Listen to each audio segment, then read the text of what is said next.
Then, information campaign. Marami pong nag-aagam tungkol sa K-12 program. Kahit po yung TESDA, hindi pa rin alam kung ano ang magiging o mapupuntahan ng mga bata at sa kanilang school. Kami rin po, pag hindi kami punta sa higher level of competency, papasok kami sa DepEd. Ano? Okay, so siguro dapat yung TESDA, CHED at saka DepEd magkaroon ng magandang information campaign para ma-identify yung dissemination or information dissemination ng K-12 program. Okay, so number 10, ito po ang pinaka-paborito ng mga private TDIs, yung proliferation of unsubscribed programs. Ang ibig sabihin nila, meron daw na lumalabas na parang kabuti ng mga program kung merong scholarship. Pag wala na, nawawala na rin. No. So, kaparehas nga yung kandila during November 1. Pag November 2, wala na rin. Ano? So, paano natin yung kandila? Okay, so, siguro, dapat ma-determine natin kung ano talaga ang skills priority ng isang province at saka ng isang region para maging swak na swak tayo sa ating program registration. Then number 11 is public TBIs offering programs beyond their original mandate. No. Ito po yung reklamo ng mga private schools na there is a perceived competition in the implementation of TVET programs with TBIs. Ano? So siguro ang TESDA ay dapat umaksyon dito. Ang recommendation nila is the public school to stick to the mandate. Okay. Number 14 is number 12. Number 12 is inadequate trainers and assessors.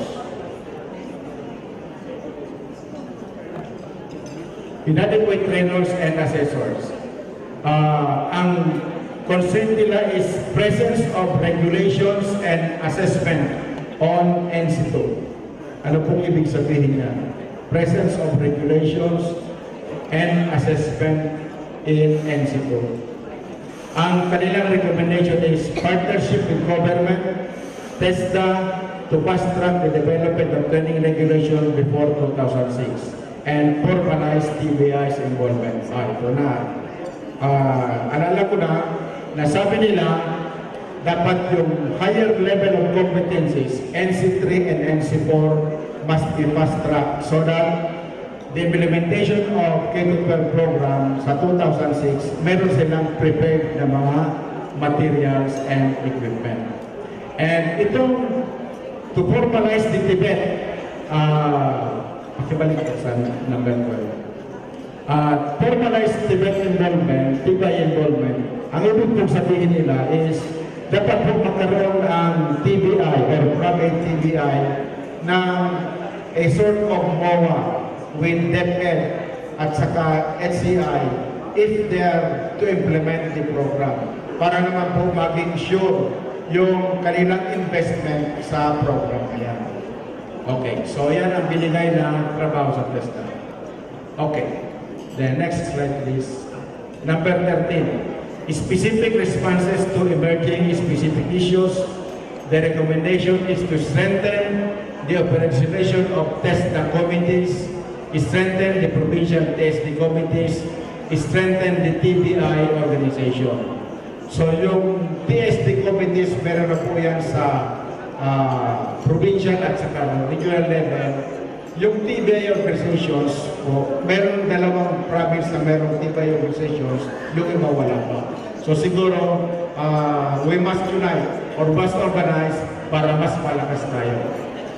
Then number 14 is overburden and multitasking of manpower staff of TESDA. So, walang limitation, walang constraint. Siguro, yan ang talagang trabaho natin sa gobyerno, is service. Okay. So, we are also to present the resolution to collaborate with the Department of Education and Commission on Higher Education on implementation of Republic Act 10533. Sir, lang slide ng resolution. This is a second reading.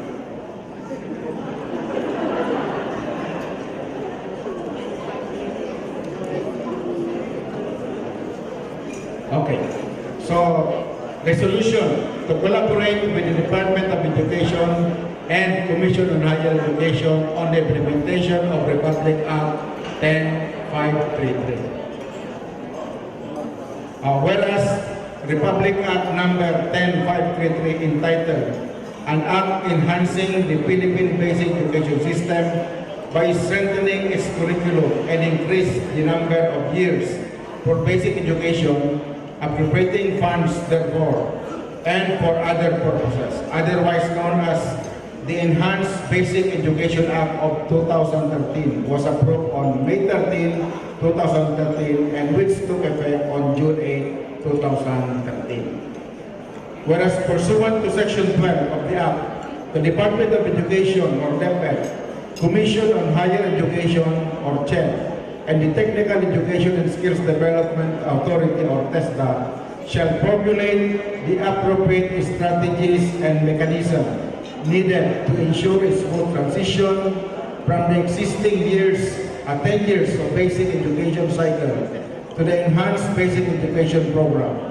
The strategies may cover, among others, changes in physical infrastructure, human resources, organizational and structural concern, bridging models linking partnership between the government and other entities.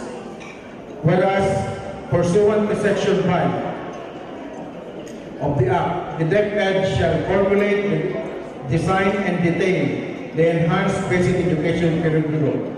DepEd shall work with CHED and TESDA to craft harmonized basic, tertiary, and technical vocational education curricula for the Filipino graduates to be locally and globally competitive.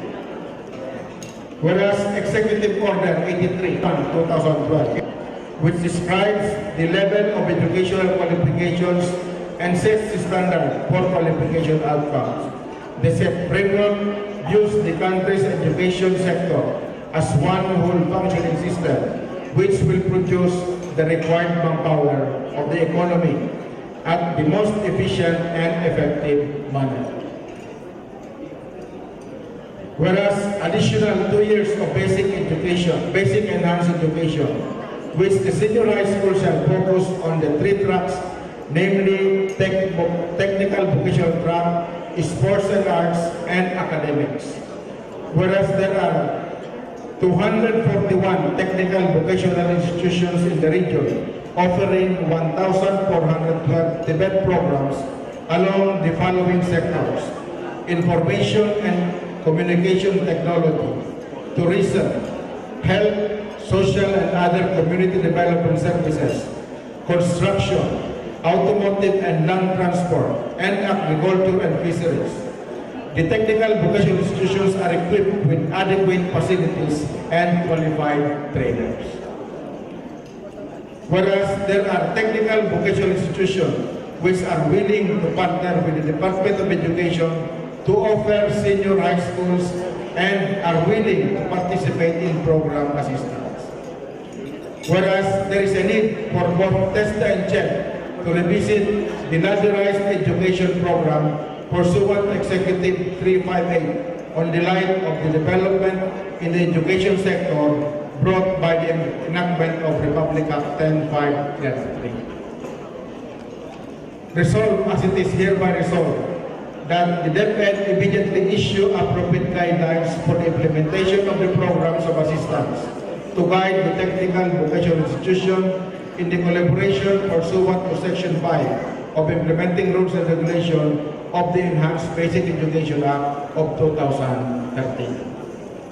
Then resolved further that the DepEd further strengthen the information advocacy of Republic Act 10533 to seek the wider participation of technical vocational institutions in the region to participate in the program of assistance.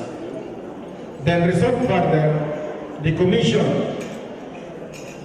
on Higher Education and TESTA to continue identifying areas of collaboration to review the existing guidelines on the ladderized education program pursuant to Executive Order 358 in order to come up with the policies that shall be responsive and relevant to the possible impact of Republic Act 10533 to the country's educational system. Then resolve further that copies of this resolution be furnished to the concerned agencies.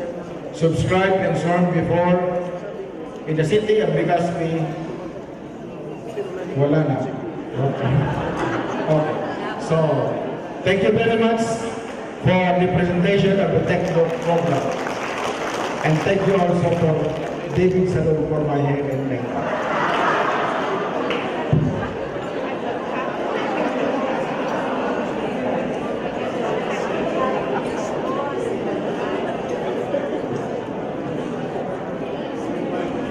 Thank you very much, Mr. Sakayan, for outlining to us 14 significant issues, constraints on vocational technical education articulated both by private tech-book sector or institutions and public tech-book institutions.